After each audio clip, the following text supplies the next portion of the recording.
Hello, everyone, and welcome back to the A to B podcast, your number one source for military entrepreneurship on YouTube, TikTok, Instagram, Facebook, anywhere that you want. Today, we have a super special interview because we have none other than the famous Anthony Glenn here on the podcast. Let's go. What's up, fellas? How you doing, ladies and gentlemen? Hey, guys, if you guys don't know who Anthony Glenn is at this point, you might be living under a rock, okay? But we got him here. He was gracious enough to let us into his home and do this interview here. So if you see the background, guys, this is his house, okay? And essentially what we're going to be covering today is we're going to go extremely in detail on how is it that he became from a Marine Corps drill instructor and a Marine, essentially, to a multimillionaire that now owns 7 businesses. So, Yes. Anthony, how you doing today, brother? I'm doing outstanding, brother. How are you? I'm doing great, man. Like I said, thank you for letting us into your home and do this with you today. It's an honor to be here. I know it's I know, right, that a lot of people might see you. And a lot of people might even be intimidated to come up to you, you know, because obviously you people from the outside see it as you made it, right? You were very successful. You are very successful. You do all these things. We have a partnership with Grant Cardone, which we will talk about. And then people might be intimidated. But what I want to talk today about you is, man, from the beginnings. Because a lot of people see you now and they might think like, man, this guy had it easy. Right? So the first question that I have for you is, who is Anthony Glenn? Well, the first thing, that's a great question. Who am I? I'm a father. I think fundamentally that's the most important thing. I'm a father. I am resilient, okay, because I had a lot of hardship when growing these businesses, and I'm an entrepreneur. But the main thing though is being a father, a Christian, and a giver. I think that's the foundation of everything that I do. And I think that everything that I had experienced in my life led me up to this point, right? So when people they see the business, but they don't see the grassroots of the business, which is people. And I think if anyone focus mainly on the people, then it'll be easier for them to go and to build anything that they'd like to build. 100%. Now, where are you from originally? I'm from Atlanta, Georgia. Shout out to the A-Town. Let's go. Shout out. Shout out. Yes, I'm from Atlanta, Georgia. I was raised majority of the time there. My father was in the military. Okay. My father had my sister and I, and then he got a divorce at 3. Okay. When I was 3 years old. When you were 3, okay. And then I transitioned to my mother, and my mother had me for some time until I became a preteen. And then my father got custody of me because of some things that happened with my sister and the background, and that led me to where I am today. Okay, so you spent essentially half, correct me if I'm wrong, obviously, half of your time of your teenage years with your mom and then with your father afterwards. Well, half of my preteen time, the 12 years with my mother, and then from there, 13 on up is with my father. Got you. And what branch was your father in? The U.S. Army, 32 years. 32 years in the Army. Yes. Well, so he got all the way up to start. He was an enlisted or officer? He was a private, and he commissioned and went all the way up to full bird colonel. Oh, wow. Okay. So obviously you decided to join the military. Yes. What led you up to wanting to join the military instead of pursuing anything else? Okay, so when I was with my mother, she was into some extracurricular activities that led to us potentially going in either into foster care or going to jail. So I ended up moving with my grandmother for a couple of years. I was with my I first ended up with my mother's mother. Okay. And her education level was at grade school. So I had a couple of, almost a year and a half there. And then I got in trouble there. And then I went to my father's mother's house. And her son, her biological son, because my father's adopted, was he committed murder. So he was in jail for 20 plus years. So it was my grandmother, who doesn't have any education in him, and I was there for a couple of years. So in totality, about 3 years, and then that's when my father found out that I was at home, and then that's when he came and got me and started building me into the man I am today. But my parents didn't know. My father didn't know that I was with my grandparents because my mom was still getting child support, right? So, so I then moved, tried school for a moment after that. My dad didn't want me to go into the military, but I wasn't focused, so I decided to join the world's finest fighting force, the United States Marine Corps. Hoorah! Let's go. Hey, shout out to the United States Marine Corps. Let's go. So, okay, you go into how was that experience, right? Because obviously, I've kind of shared. My dad has been in the military for 36 years. I didn't know that. Yes, he was in the Marine Corps for 16 years. He got all the way up to gunny. And then after that, he commissioned because he was a civil engineer. And then he commissioned and then went into the Navy as a CB, which is a civil engineer. That's awesome. Essentially. And then he's still in the Marine Corps. Like, I came and went, and he's still in, believe it or not. So, but I was the same way. Kind of the same way. I lived with my mom, but my mom was with my she was like, okay, well, your grandparents are going to take care of you. And then my uncles that I grew up with, they were into very illicit, illegal activities. One of them, he got shot as soon as I joined the Marine Corps. He got shot up. He got shot 3 times, almost died. He was always into the drug game. And my other uncle, he was a little bit more of a hippie, but drugs was his thing. So, one of them actually passed away from an overdose last year. So that's the background, that I have that my dad also didn't want me to be a part of. But me, I had way more freedom with my mom's side, and I was a crazy ass kid too. So I wanted that freedom in order for me to do whatever. I didn't want to go with my dad because of the discipline that I had, right? That's so crazy. This was in my teen years, and I'm telling you, man, like I was doing some crazy ass shit as well in Puerto Rico, especially in Puerto Rico, dog, like the drinking age. What drinking age? I was going up to 14 at a bar just to go drink. Yeah, and I could order a beer and they'll give it to me no problem. So I'm coming from that aspect, but what I'm trying to get at is there had to be an aha moment that you had to go like, man, I can't keep doing this, or this is how I'm going to end up, because you're very conscious of how that type of life, right, goes into. Yes. So what was that aha moment for you? Well, the aha moment was, so for those of you who don't think anything is possible, so I have 2 undergraduate degrees and 2 grad degrees, an MA and an MBA, and Anthony Glenn II was mathematically illiterate, okay? So, and what I mean by that is that I struggled because I didn't have a background of education. So I was uncomfortable with doing math in front of people, and I felt I wasn't focused and I didn't have anybody helping me with my homework. So when I was getting home, I remember this. I remember getting lights being off, things happening at my mom's house.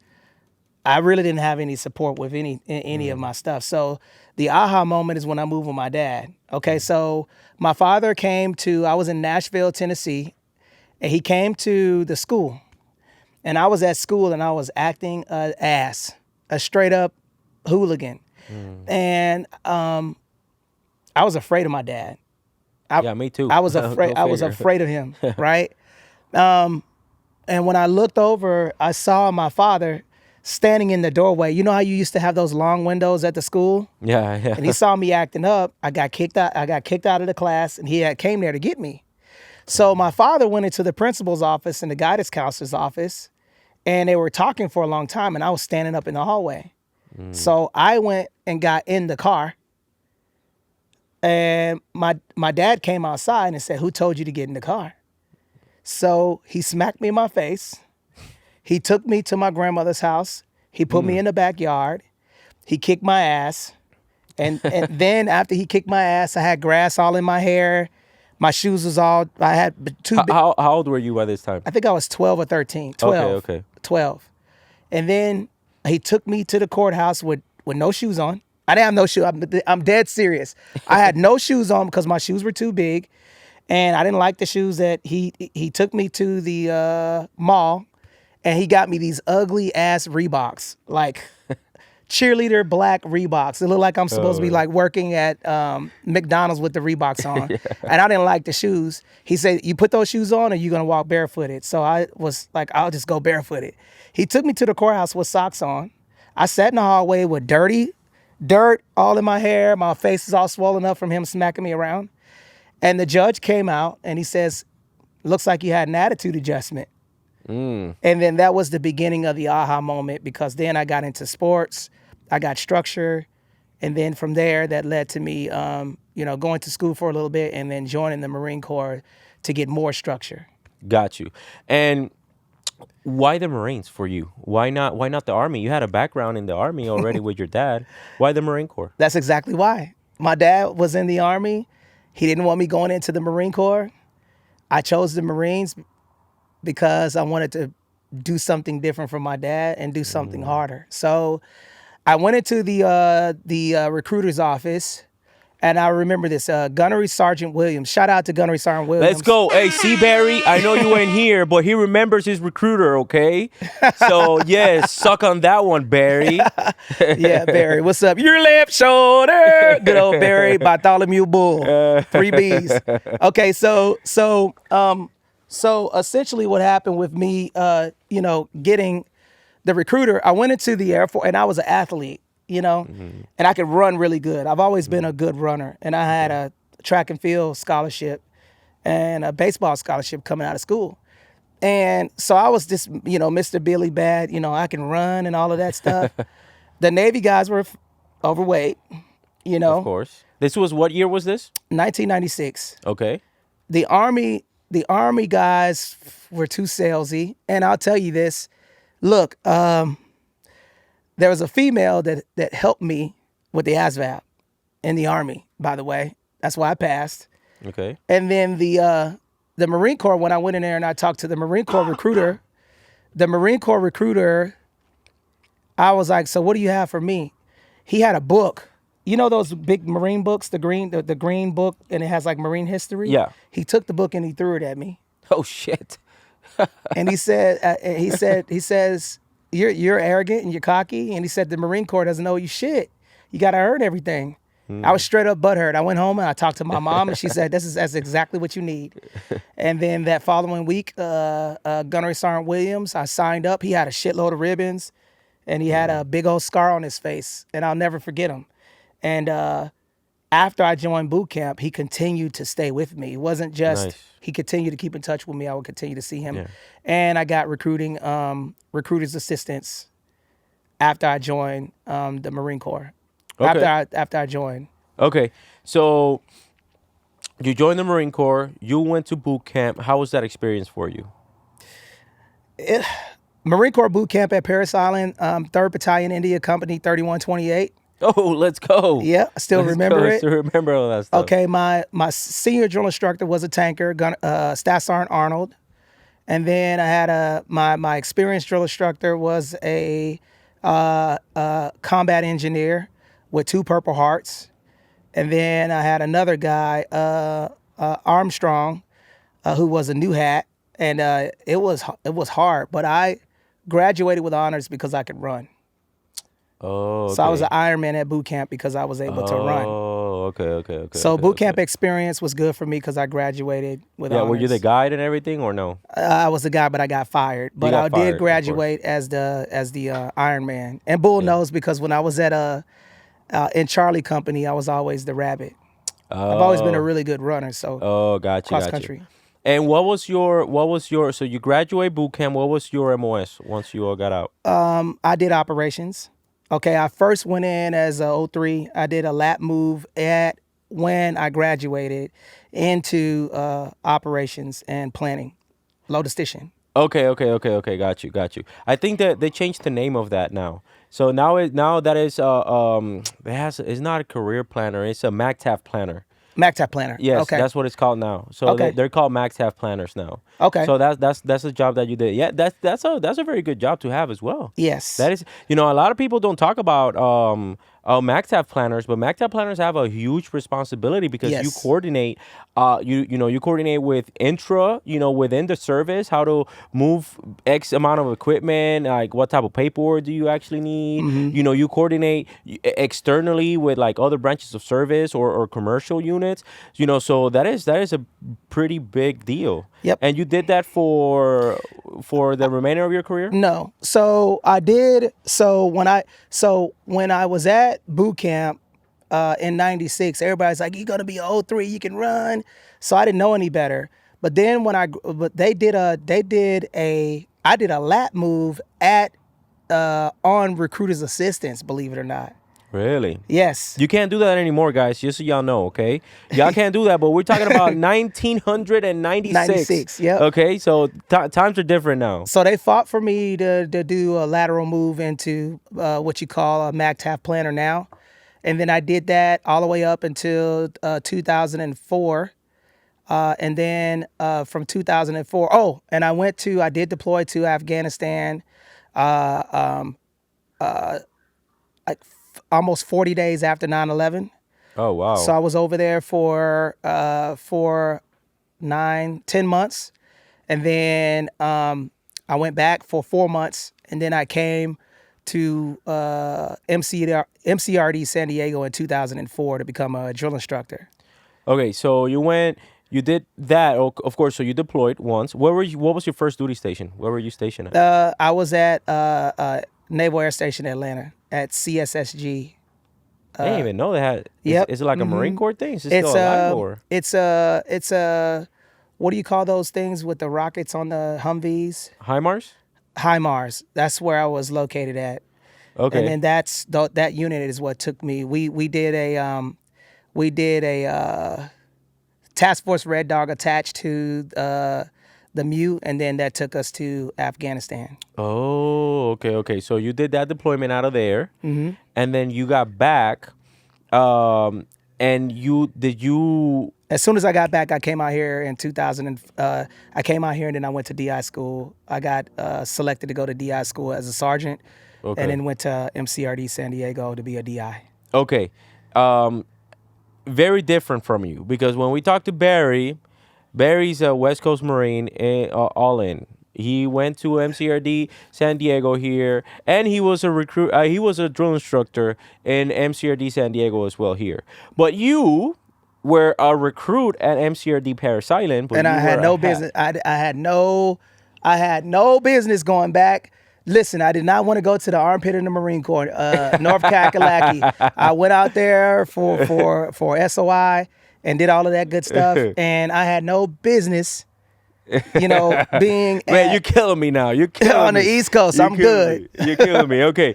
So you came out here and you became a drill instructor. Yes. Any advice that you have for the people? And obviously times are different now, right? But if there was something that because you talk still to a lot of drill instructors. Yes. So what is your number one piece of advice for all the drill instructors that you still talk to this day? So the primary advice that I would give drill instructors is two things. Number one, always make sure that you remember that you're making Marines and not recruits.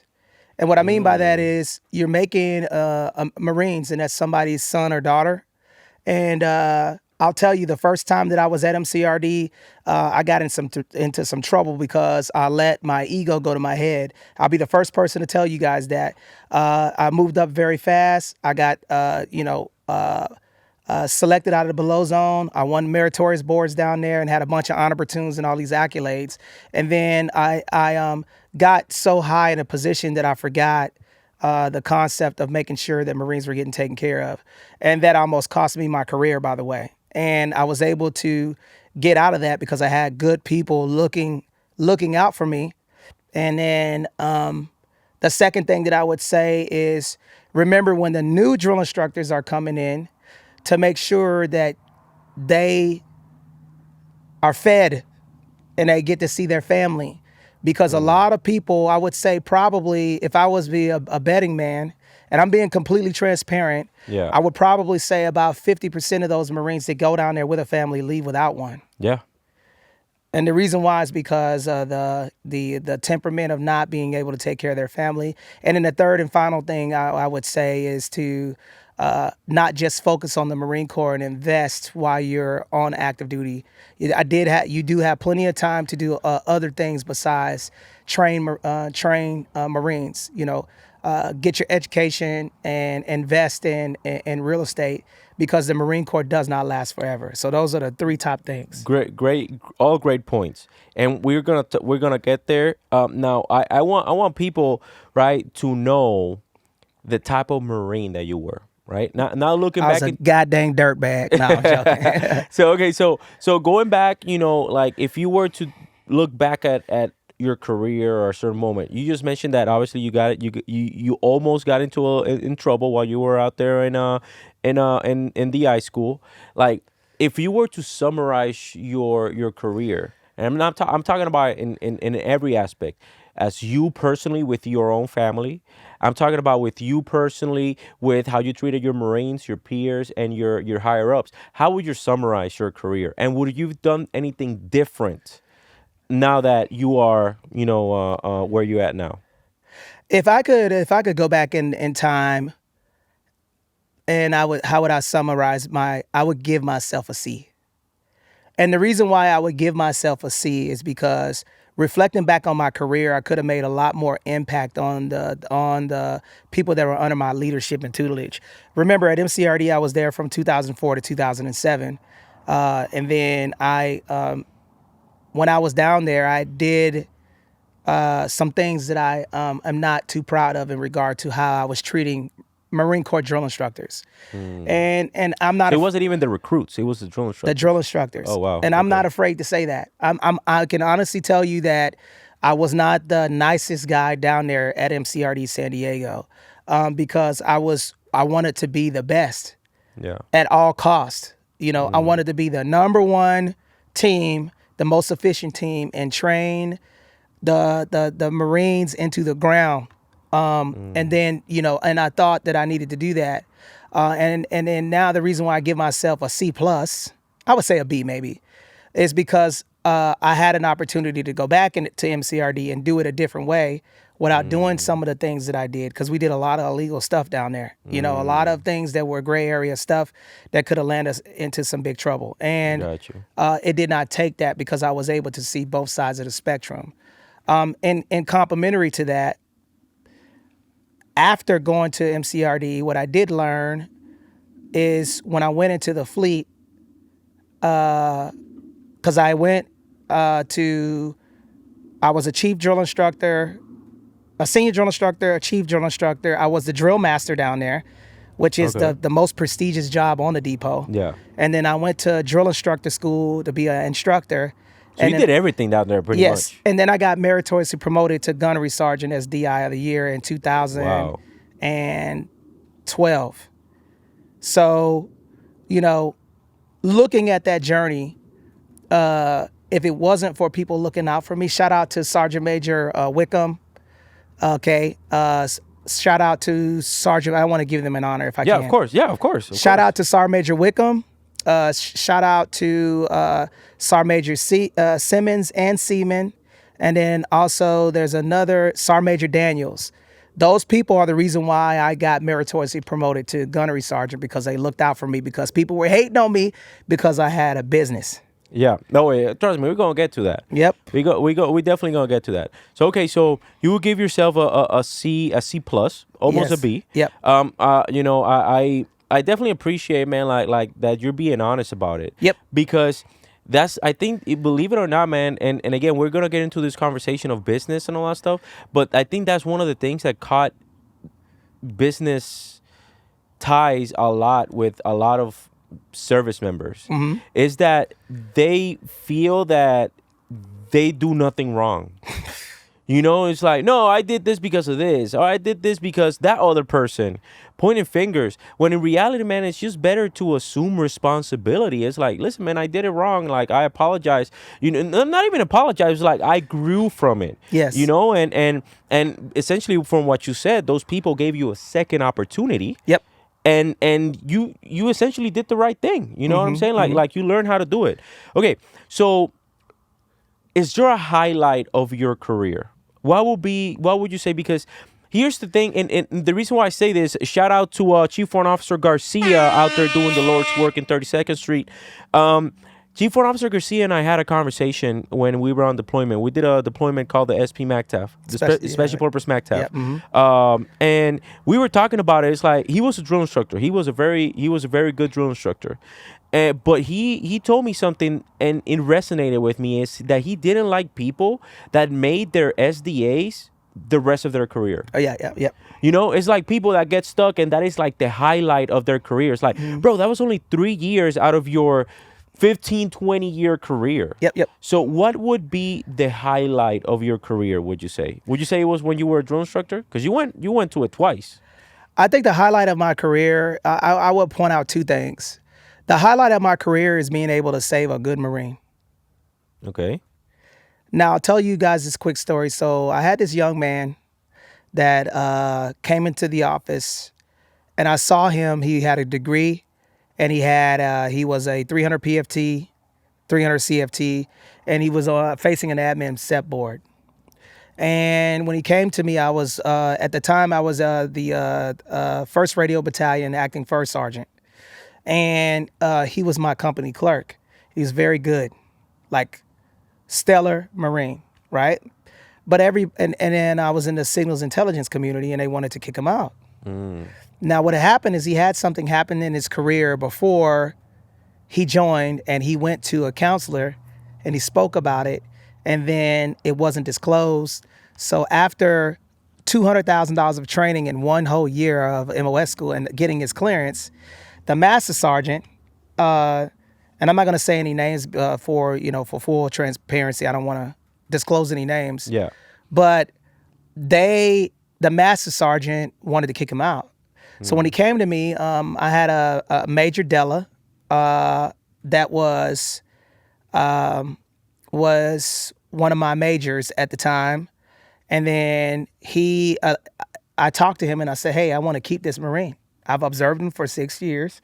Let's transfer him into an MOS that he doesn't need to be, doesn't need a clearance. Like, why are they not trying to keep this Marine? Let's just get him into an MOS that doesn't have a clearance. I get that. So, when you get the package, everybody's just endorsing it. And then it goes all the way up to you. So what I did is I talked to Major Della. I wrote a letter, okay, and I sealed it for the CG's eyes only, and I sent it back up with my endorsement. Now, when I did that, it threw a fragmentation grenade into what everybody else was doing. But I was because everybody else wanted to kick him out, but you were one of the ones that was trying to fight for him. The only one. Okay. So once I observed him, I had the master sergeant come in. Hey, what's going on with what's going on with this young Marine? I almost what's going on with this young Marine? You can bleep that out, right? And I'm like, it's nobody's business. So then we had a change of command, and a new battalion commander came in, and I said, hey, this guy's good. I want to keep him. He had a formation with the whole battalion, and he said, hey, if anybody, I have an open door policy. If you want to come in and talk to me, here's your week. You can come in and talk to me about anything. He was cool, man. So the day that he said that, I took my ass in there and I said, hey, sir, I got a good Marine. I'm telling you, I'm trying to keep him into another. He said, you got some balls coming in here. I mean, I just had the formation. I mean, this was like right afterwards. Yeah. So then he said, okay, well, I'm going to give you a shot. I'm going to observe him. Now, this is against the Sergeant Major. Yeah, of course. This is against the Master Sergeant, the Master Gunnery Sergeant, their OICs and everything. Then you got little old acting first sergeant in the company office fighting for this kid. So then they have this meeting where you talk about all of the orangutans and lizards that are getting out of the Marine Corps, and you have to brief the legal brief. And then you got a table with all of the staff and COs and then all of the officers in there. So I come the brief in, and then the colonel says to the master sergeant, he's sitting right there, they say, so Master Sergeant, what's going on with this person? And then he says, well, he's getting admin step. He said, I want you to look into seeing if we can retain him. He's like, well, we can't, because he said, I'm not asking you, I'm telling you. that Marine was able to get his clearance back. He was able to go to radio reconnaissance, which is special operations for, you know what radio recon is, Yeah, right? yeah. And then he was able to get an honorable discharge in Hell the yeah. Corps, and now he's a millionaire in the real estate industry. So Yeah. I think that is the highlight of my career. It wasn't anything that I did myself per se, but it was something that people like Sergeant Major Wickham did for me. They gave me a shot.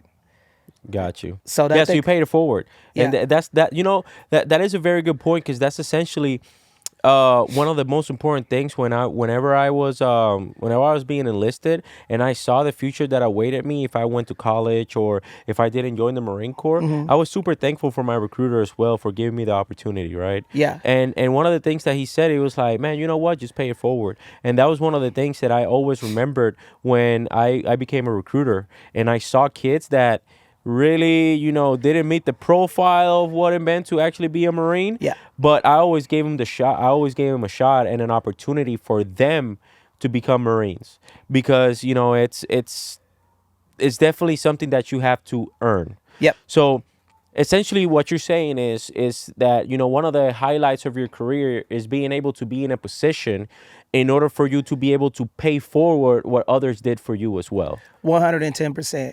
I think that being able to do that really gave me my value. Like, so many military people are so focused on getting promoted that they'll do anything. They'll step on people to get promoted. Yeah. And I see it with my own eyes, and I'm telling you, I'm giving you the raw truth. I'm not sugarcoating anything. People will stab their brother in the back to get ahead. And you don't have to do that. All you have to do is take care of people and make sure that you are physically fit, and you check all of the boxes in regard to your military education, and you'll be fine. But I think what a lot of people fail to realize is that, it's thoroughly important to take care of those people, because those people, that'll show up in your career somewhere else. And the second thing that I'll say, the most impactful thing that I've ever accomplished. Are you ready? Oh, yeah. Failing.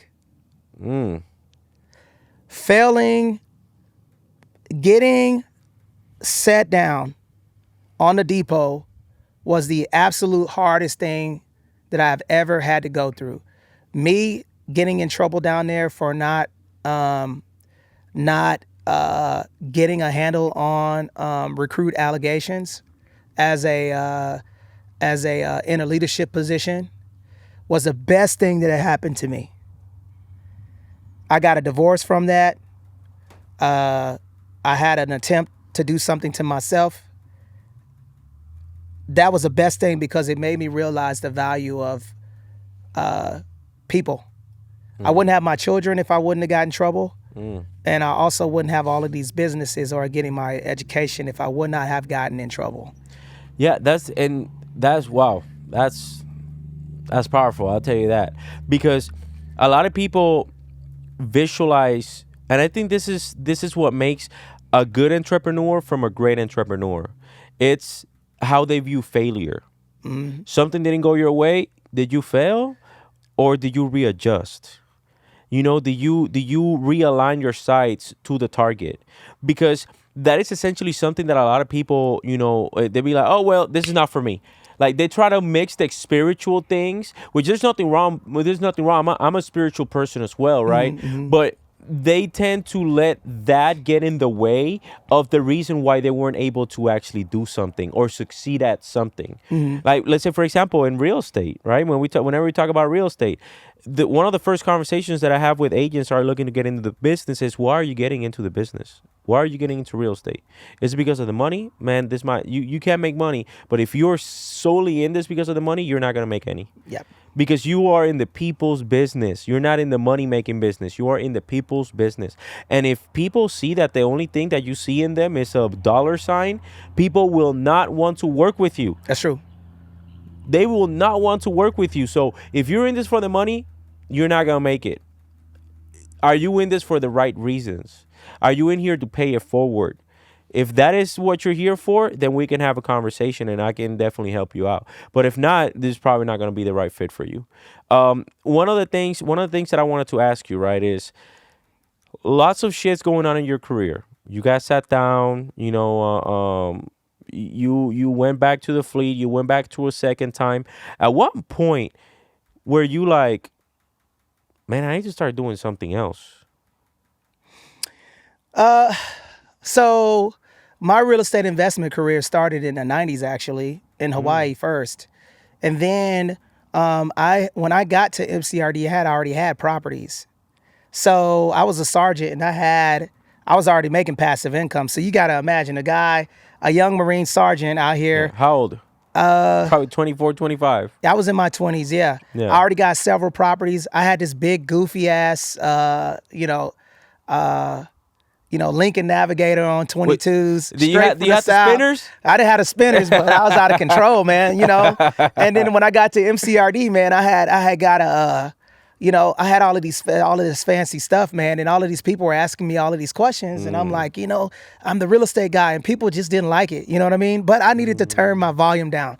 I was too, like, people hating on me gave me fuel to make me more successful. But I was focusing on the wrong thing.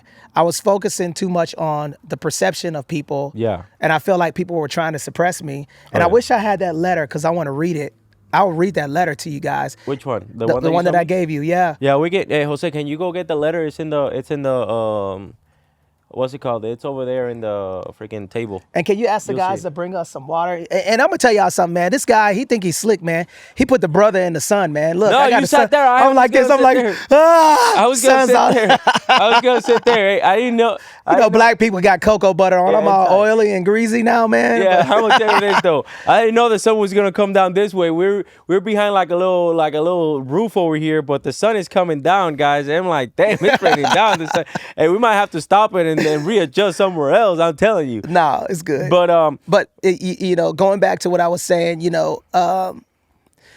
when I started doing other things heavily, I had already had this stuff, so I started going really, really hard in the paint when I didn't know if I was going to be able to stay in the Marine Corps. I mean, it was bad, man. But I was able to... Because of your other businesses outside of the Marine Corps you're talking about? No, because of when I got in trouble on the depot. Oh, okay. Right?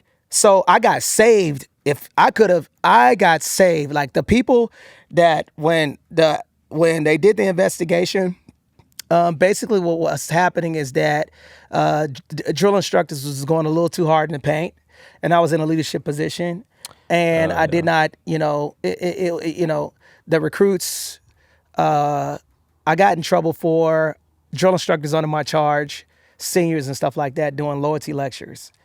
So they were, they were doing some stuff they weren't supposed to be doing. Got you. And it was to the point, thank you. It was to the point to where, it had gotten a little out of hand, and I was in a leadership position to stop it, and I didn't. But what that did, because you want your people to be the best under what you thought at the moment it was the best, right? Because I came into that. Yeah, exactly. When I came into that, the company that I was in, that was the norm, right? So if you weren't doing these things, you would be considered weak. A Wadi, right? A Wadi, and for those of you who don't know what Wadi is, it's a weak A drill instructor, right?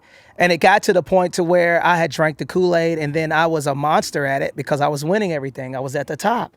But think about it: the higher you go up, sometimes you get to that level to crash you down, and that's exactly what happened to me when I crashed and burned. And then all of those people that were giving me all of these praises wasn't around. Yep. And that's the fundamental piece. Like, who your friend that doesn't believe in you, don't give him a second chance not to believe in you. If your friends don't believe in what the direction that you're going in, don't give them a second chance because that's not your friend. So I found out when I got sat down, it made me be more transparent to myself. It made me really hyper focus in on building my real estate career. And that led me to the 7 businesses and the 8-figure company that we have now. All right, so you started with real estate then, right? Yes, that was your first one. So if I'm understanding you correctly, you bought, properties, You know, and you know what I want to know. What I want to know. Thank you. I'm Thank you. dehydrated as Thank well. you. Thank you, I'm Lord Jesus. dehydrated too. Thank you, Lord, Here, for come over here. out Hey, here that's my having guy y'all up right in the there. sun, Give him you a know, shout out. yeah. Let's go. Follow him, Velez Music PR on Instagram, right, Velez? Yep. Yeah, Velez Music PR. Hey, I'm telling you, he's a good ass artist. He got some bangers in Spotify, man. I don't know if you knew this. No, I didn't. Yeah, he got some bangers in Spotify, man. He's a good artist. Okay, I gotta check it out. So anyways, if I'm understanding you correctly, you started. Who educated you? Was it your dad that told you, like, hey man, buy a home while you're in? No, I actually had a young lieutenant that told me. He said, "Hey, I want you to do 3 things: finish your education, be a good Marine, and buy as much real estate as you can." That stuck with me because I was getting per diem for running. I did the all armed forces sports like Damn. cross country and boxing, and I was doing that in the course, so I was getting extra money. And then when I went to, I always had a second hustle in the Marine Corps. I worked for Yamaha, Okay. and I was Damn. working on motorcycles, I working or selling them? working on them. Okay. I started selling them, and then Bob Hain in Atlanta actually gave me a bike when I didn't have the credit to get one. So shout out to Bob. He gave me a R6 because I couldn't get a loan for it. So he helped me get my first motorcycle, and then I ended up going through the technical schools, start working on them, and then they had a little race team, so I was going out there, and then I got into racing motorcycles and all types of other stuff. So I was making money doing that, and then that company, Metro Cycles in Atlanta, sponsored me. So Gotcha. I had a second hustle, and I couldn't do that anymore when I came to MCRD. So I was doing real estate, and Constance Carlisle. Okay. Hey, shout out to Connie. Let's Connie. go. Shout out to Connie. Hey, Connie. Hey, we gotta get Connie in here as well, man. I'm telling you, Connie is a great person. Yes. She's also part of all the businesses, or the majority of the businesses. Yep. That Anthony is part of, and Connie is a great person. Yeah, She shout is. out to her. So Connie, we started a company, New Vision Mortgage and Real Estate, and this letter right here, I'm going to read to you guys is this. Let me read the headline. To New Vision Mortgage and Real Estate from the Marine Corps, it has come to our attention that your company has been engaging in prohibited commercial practices aboard Marine Corps Air Station Miramar. Now, this is from the SJA TA Daily. I remember, okay, and the reason why I'm putting these names out here is because the reason why I have this letter, okay, is because I wasn't doing anything illegal. They just didn't like me doing anything outside of the Marine Corps. And I Yeah. think that's a fundamental problem with the Yep. military, is that they don't want you to do anything else besides the Corps, man. No, they want to see you do good. They don't want you doing seeing better than them. That was my experience. Everyone was always rooting for me. It's like, oh yeah, great, yeah, go ahead. When everything was an idea. Yep. But when you started to make things more concrete, it now becomes like, oh man, like hold on a second, you shouldn't be doing this. Because for me, I've always been the same guy. Everyone knows that I have a big ass mouth. I'm sorry, I do. Okay, Keep it real. I speak my Stay mind, true to yourself. but I keep it real because I expect others to keep it real with me. Yep.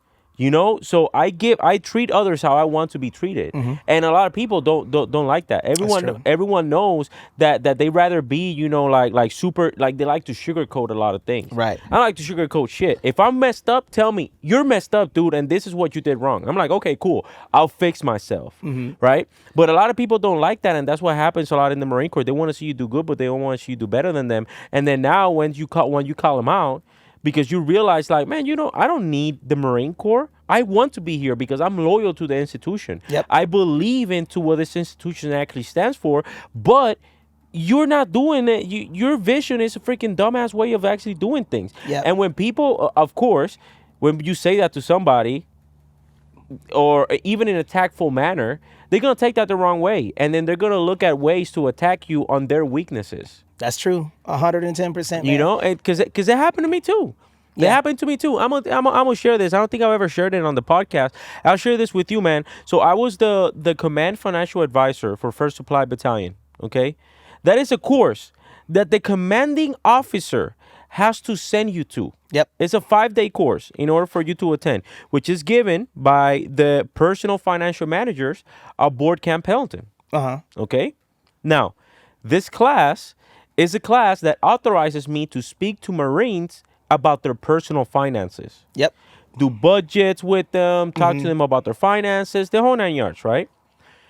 Went to the course, great course. Became very well acquainted with the personal financial managers of Board Camp Pendleton, and then I went back to my unit.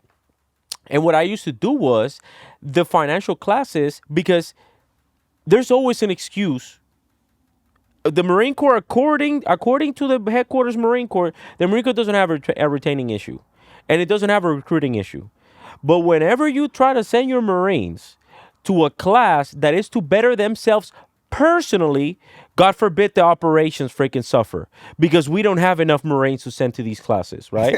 That's what you get from all the sections. That's pretty true. That's what you get from all the sections. Oh, they can't do it because of operations. Oh, we can't do it because we're short at the shop. Yep. Well, where the fuck are all the Marines at? Yep. You know what I'm saying? According to the Marine Corps, we ain't got an issue with that. So anyways, that was the number one thing. Oh, we can't send the Marines. So I got around it because I was the S3 training chief. And what I was like, this is going to be a requirement. Put me in the check-in sheet. All the Marines that check in to 1st Supply Battalion, they will attend a personal financial class called PRS. Yeah. Okay? So you have to attend PRS in order for you to finalize your checkout sheet. Yeah. So what I did was, once a week, every Thursday, I used to get all the Marines. But even with that, there were weeks that there were no Marines. There were like one Marine that got to the unit, two Marines that got to the unit. So what I did was, I was like, okay, that's fine. I'll put my phone and I will go live. Okay? Mind you, people know I do real estate, but I don't talk about real estate because I know that is a one way for you to get into trouble. Yep. Right? Is to mix like, oh, because now you're talking about your personal stuff, right? But here's the thing. I never, when I was teaching those classes, never, ever, ever talked about the real estate side. It was all about Marines doing that. So one day I'm doing that class. I used to get like hundreds of people in those lives. I'm talking about like there were classes that I would have 400 or 500 people watching, saying thank you so much. Of course you get haters in there, right? It was like, oh, thank you so much for doing this. Like I wish I had a gunny like you that would teach me this stuff. And I'm like, listen, but that's what I'm here for. Like I get it, like I took it out because bro, like me coming up, I was broke as hell. Oh, you ain't the only one. You know what I'm saying? Like I was broke. Yeah. Like I'm talking about like I'm Puerto Rican, man. And I don't think you even know this. But when I took all the wrong decisions in my career at the beginning of my career. I took all the wrong decisions. I got married way too early. I bought a car even when my NCOs told me not to buy a car. Okay, I got a credit card. And I'm Puerto Rican. And I was like, YOLO, man. Like when you go to the grave, you don't take the money with you. I maxed out a $16,000 credit card in less than 3 months. Okay, I was living way beyond my means. Me too. Okay, I was living way beyond my means. Maxed out a credit card. Once that one maxed out, I got orders to Okinawa. I was missing Puerto Rico. Went to Puerto Rico twice. Each plane ticket was like $2,500. So for me and my wife, it's $5,000. I was like, well, my car's maxed out. What do you do when your car's maxed out? Pay it down? Fuck no, you get another one. So you got another one. And I maxed that bitch out too within a matter of of one trip. So now, because the way that they used to get me was like 0% interest, or reduced interest or whatever. It's like, I'll pay it down. I won't fight. 6 months later, you realize like 75% of your payment is going towards your interest and not towards your principal. I didn't know that. And then now I'm like, man, why is it that I'm paying a little bit more on all my cars and it's not making a dent? Right? Because I became a slave to my finances. And I didn't want Marines. That's why I took that shit personal. And to this day, that's why I'm so passionate about this. Yeah. It's because, bro, nobody knows, or very few people know what it really means, because I know it's a touchy subject. Luckily, I am way above that now, right? Like way above that, like that situations that I found myself in, right, that I feel comfortable sharing this with the world, essentially, right? Dude, I was on deployment one time, and my wife calls me. And she goes like, Albert, we ain't got no food, and the card is not passing. My card was fully overdrafted. I'm talking about like fully overdrafted. So you couldn't, like, by the way, if you guys don't know, hopefully you guys don't know, this is something new for you guys. But with Navy Federal, you get a $500 overdraft limit. Okay, so that means that if you see red, you can see red up to $500. Anything over $500, the card won't pass. Okay, so that means when you swipe it, it won't go. it will swipe it, it won't go, it will decline. Okay, so my wife tried to swipe it and it didn't go. I go into my account. My account was like negative $560 something, and I still had a week before getting paid again. What was your rank then? I was a sergeant. Oh my gosh. I was a sergeant, believe it or not. I was a sergeant, and I was on deployment, and then I go like, Valerie, I don't know what to tell you. Like, I don't know what to tell you. Like, I'm. That was so embarrassing for me, because you joined the Marine Corps, you joined the military to provide for your family, to have stability. Did you have kids then? You know, yeah, I had 2 kids. Oh. Yeah, I had 2 kids, babies. I had 2 babies. Mm-hmm. But essentially, right? What happened was, I tell her, like, Valerie, I don't know what to tell you. Like, we're gonna have to wait. But it was food, man. Like, it wasn't even, it was food. So Navy Marine Corps Relief Society, shout out to Navy Marine Corps Relief Society. We went to Navy Marine Corps Relief Society, and they have a no questions asked. Like, we'll give you $500 in order for you to solve whatever emergency situation you have. So that actually got us through. But one of the things that I told my wife at that moment was, Valerie, I promise you, it will never happen again. This will never happen again. I will never put us in a position to where we don't even have money for food. Promise you, we will never be in this position again, right? So, and after that, I started fixing my finances, but it wasn't like I was financially good. I was just trying to survive, right? Mm-hmm. So I went from being completely broke to just trying to find a way to survive.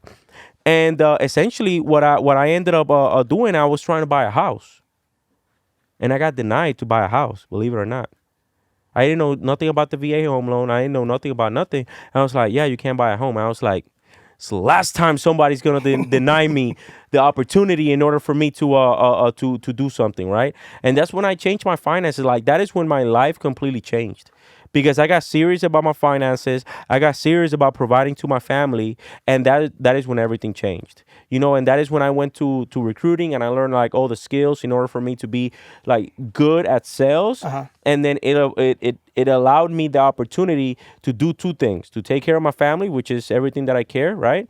And the second thing that it also allowed me to do, it allowed me to to ensure that I'm actually looking out for people. Yeah. Because it allowed me to actually listen. So, guys, sorry for that. I got a little bit personal there, but anyways, I appreciate that we're having this conversation. So you got back with real estate, mm-hmm. and then you got this little letter right here. Oh yes. Okay, so you got this letter. I keep this as a reminder too. So it's not peaches. It hasn't been peaches and cream. No. What was going through your mind, man, once you got that? It's like, my business is over. I'm going to have to, like, what was going through your mind? So what was going through my mind when I got this letter basically is like,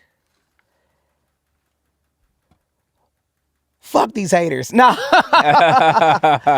No. This was a direct example that I knew that I was on the right track. When you guys get stuff like this and stuff like this, everything, I'm going to tell y'all something. I want y'all to remember 3 things: challenge, opportunity, and test. This was a challenge. I can either accept the challenge or not.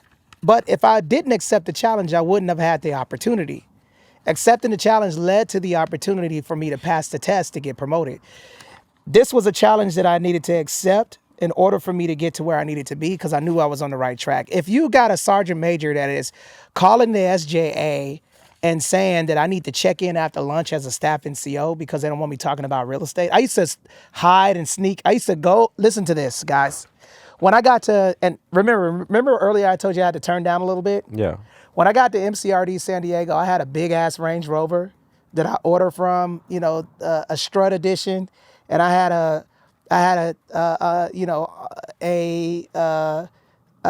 AMG 550. So how many cars you had? I had 2 cars, but they, in totality, and this is right now I drive a minivan. Okay, I got some rims though. No, I'm joking. But back then, I was too loud, man. You know, and I just used to buy what I wanted, and I was super flashy, and that's because that's how Southern people are, man. You know, your wealth is not external; your wealth is internal. What you do internally, and I was young though, so 2008, I made $1 million, man. Oh, I was a shit. millionaire in 2008. Damn.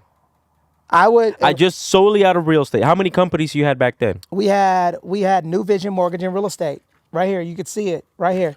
New Vision Mortgage and Real Estate Incorporated, May 11, 2009. Okay, so that was Mortgage and a real estate company. Okay, so that was and that was the one that made you a millionaire. Yes. Inside of the Marine Corps. And inside of the Marine Corps and the real estate that I owned. Okay, so in which contract were you at in this moment? Like, how many years inside of the Marine Corps did you? I joined the Marine Corps in 1996. So 1996, 06, Like 79, 11, 12 13 years? 13 years? I was 13 years in the Marine Corps. Okay, now, so you were 13 years in the Marine Corps. If you were doing so good financially, why were you still in? Because the Marine Corps was feeding my business. Okay. That's the only reason why I stayed in. Okay. I was still making an impact on in the Marine Corps with utilizing my networking ability to talk to more people about real estate. I was the real estate guy at MCRD. You were the original, because I don't think anybody else was doing this at the moment. You see this, guys? Yeah, I think that's 2009. This letter came in 2009. 2000. We was doing this before Facebook and Instagram. Yeah. We were, and I'll tell you my first opportunity to get in front of some people. Romello Sadiq, who was a 12. Yeah, 8412. That's a career recruiter for all of you guys that don't know. Dude was a monster. He said, "Hey, Glenn." I went up to the Sergeant Major at recruiting school and I said, "Hey, this needs to be a benefit tag.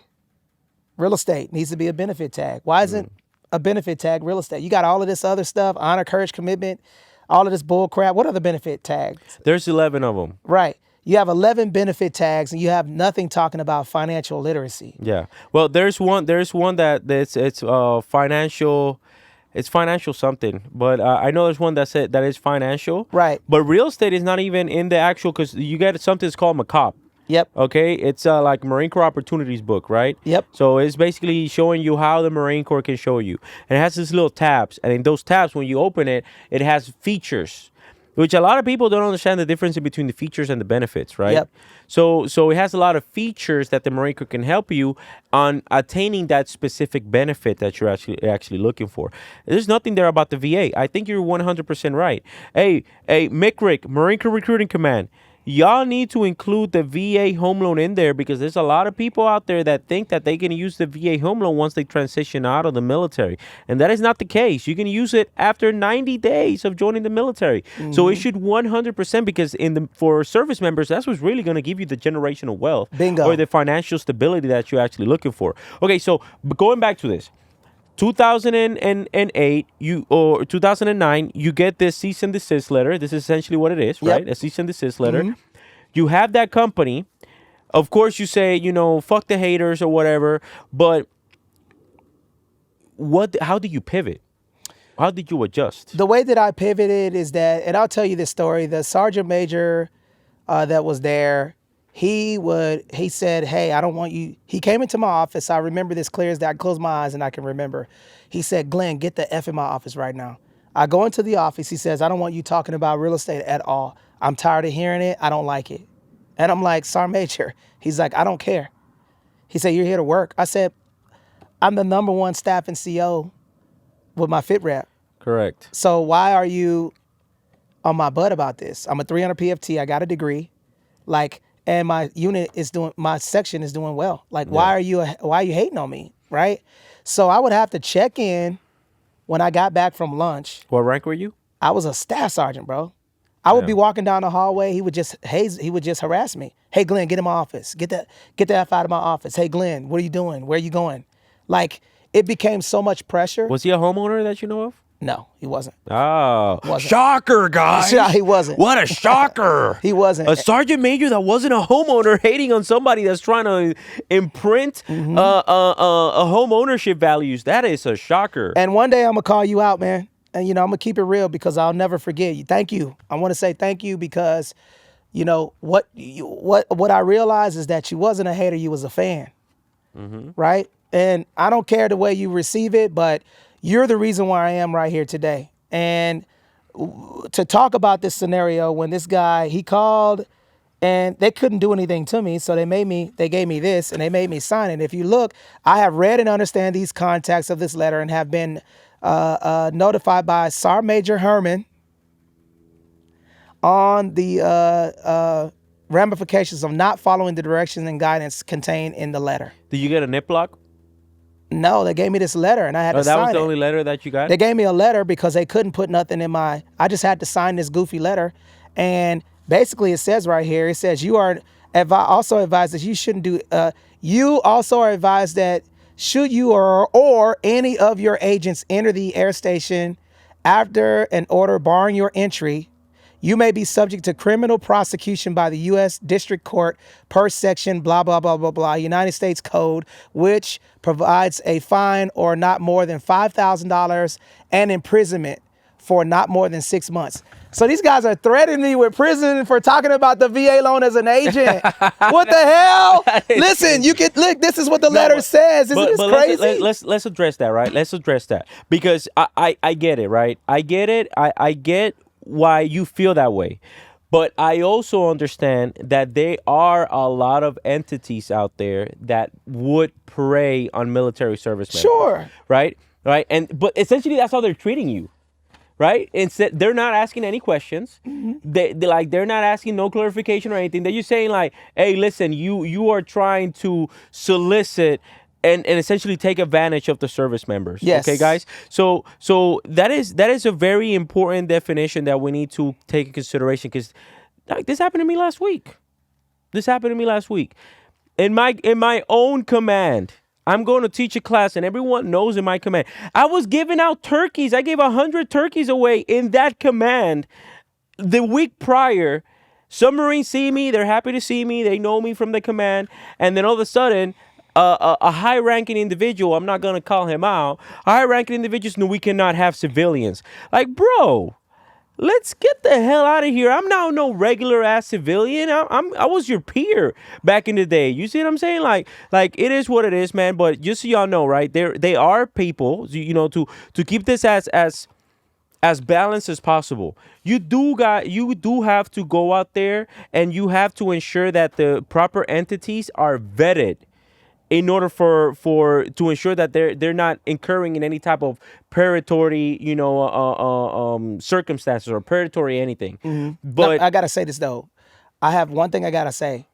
I, Anthony Glenn II from Atlanta, Georgia, 1996, have not had one single service member lose their home. Not one. Not one foreclosure, okay, of this many years of doing business. Okay? We have helped service members earned over $2 billion with a B dollars, okay, in passive income because of what we're doing. So I just wanted to throw that out there because I think it's important, right? But okay, so you decided to stay in the Marine Corps. Yes. Because the Marine Corps was feeding your business and you were doing extremely well. In the Marine Corps, 300, you were top fit rep, Yep. the top at the top of the Christmas tree. And you were still doing good with your real estate side. Mm-hmm. At what point did you say it's enough?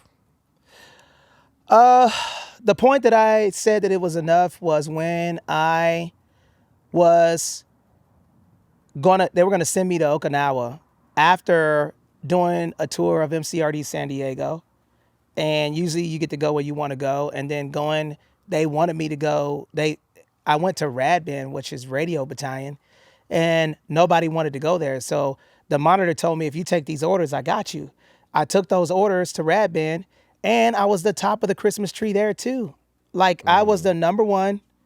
They made me the acting first sergeant. And then when I got selected out of the below zone, and they said, hey, we're going to see. My daughter was born. This was 2014. My daughter was born 2014, and she had complications in the beginning. And I told them that, and they still wanted to send me unaccompanied to Okinawa. So that's when I knew that it was time for me to get out. But the best part about that is that I wasn't afraid to get out because I was already established. Remember, Yeah. I was doing real estate for 10 years and almost 20 years of investing. So the money wasn't an issue. I had no problems with transitioning out, but that was my time for me to get out because What year was this? this was 2015 is when they tried to send me to 2015, the end of 2015, right around the time when I was trying to get orders, I wanted to stay in California and they wanted to move me. So I dropped my papers and said, good luck, Godspeed. I had everybody telling me, oh, don't get out the Corps, man. You're good. You're going to be a SAR major, and I'm like, I'm done, Yeah. Shout out to Major Della for making me ornament on the Christmas tree. Hell yeah.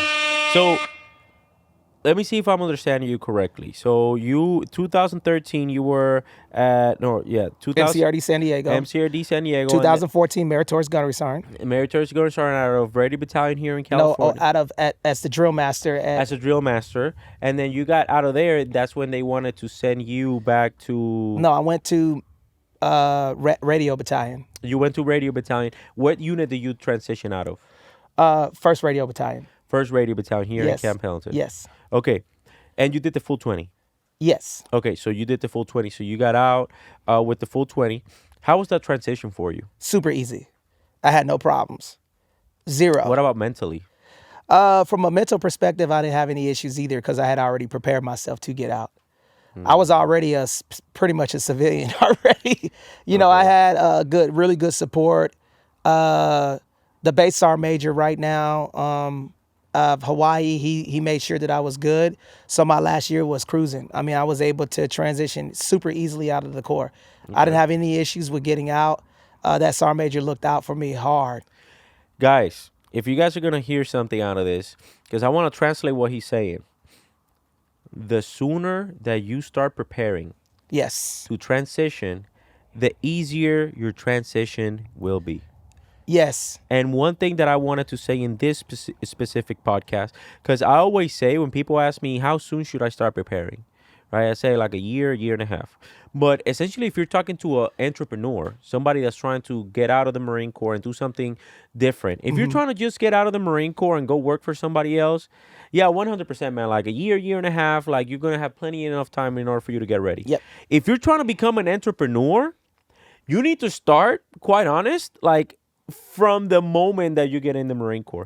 Because there's going to be, I did so many things that I did trial and error on.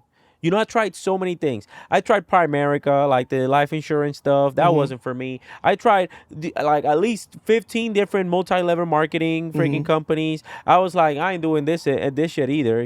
Like it wasn't a good fit for me. I did so many things until I finally found what I felt that I wanted to do in like for my career, right? So if you want to become an entrepreneur, guys, like there is no set time in order for you to start getting out because there's going to be a lot of trial and error that is going to go into that into that aspect, okay? So you transition out of the military. So how many businesses did you have once you actually transition out of the military? We had Military Mortgage Group, one. We had TC Me. No, we didn't have TC Me yet. We had Military Mortgage Group. We had Remax Liberty, and we had the Veteran Homeowners Club. We had three. Well, no, and I had the Glen Group. I had 4 companies when I transitioned out of the Corps. I had the real estate brokerage that I bought, which is a franchise. I had the Glen Group, which was my holding company for my limited liability companies with all of my properties. So, and then I had the nonprofit Veteran Homeowners Club when I transitioned out. And then we also had the mortgage, the real estate company, and the nonprofit. Yes. Okay. Those 4 companies. So you went from owning essentially one company to now getting 3 companies as soon as you transition, as you were transitioning out of the military, right? Yes. Vertical integration. Yeah. Okay. So what does that mean? Vertical integration is where you have a company that could feed another company. Here's an example. We had the real estate company where we had real estate sales and we were sending that, outsourcing that. So basically what we did is we started a mortgage company. So our real estate company feeds the mortgage company. That's called vertical integration. So instead of outsourcing that, we vertically integrated that company into our organization. That way we can get money from the real estate side and money from the mortgage side. That's the best way to put it. And then another vertical integration is that we have a transaction coordinator company that,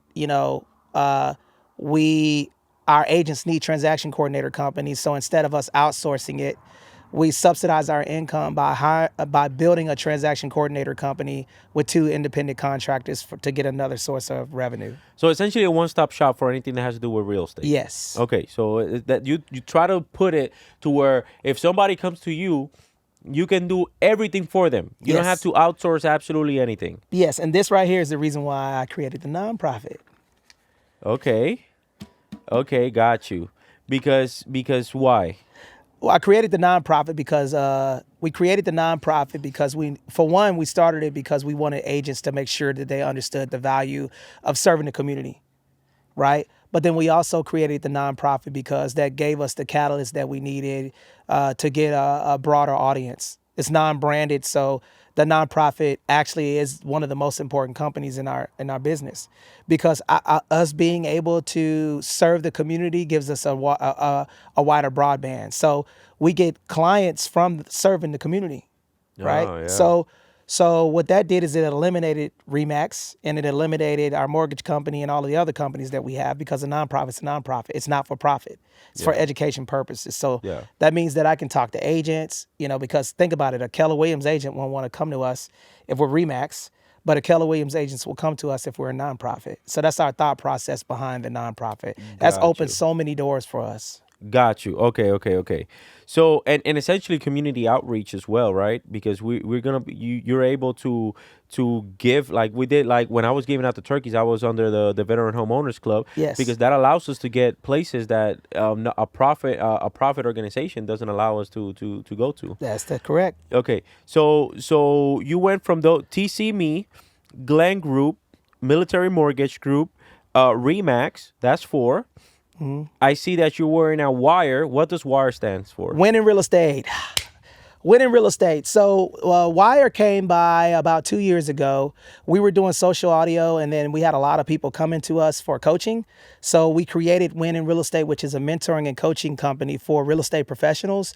And then that's also that WIRE organization is our SitRep YouTube podcast, right? WIRE is also coaching. So if an agent wanted to come to us and get coaching, we can teach them how we became producing agents. And then also WIRE is a Facebook group, Win in Real Estate Facebook group. And then also WIRE also encompasses teaching agents how to become investors. So we teach WIRE is basically like if you want to underwrite a property, you learn it at WIRE. If you want to structure an LLC, you will learn it at WIRE. If you want to hire your kids, you learn it at WIRE. But the catalyst of that is leveraging real estate to win.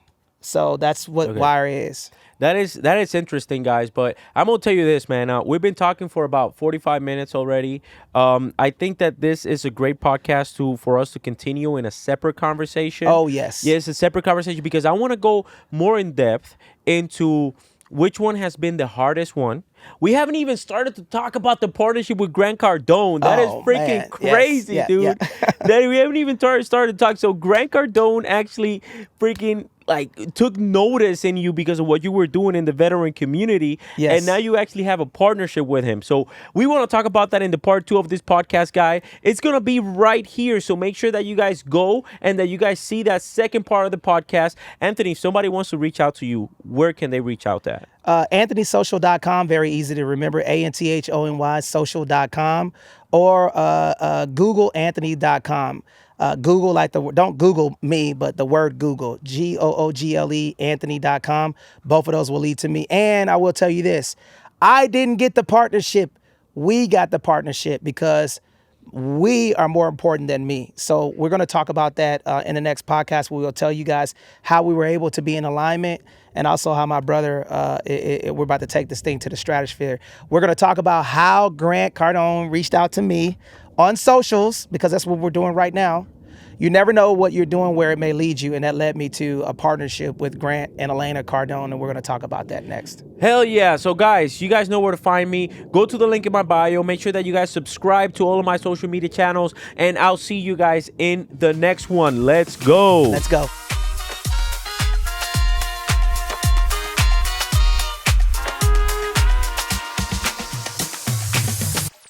Welcome to the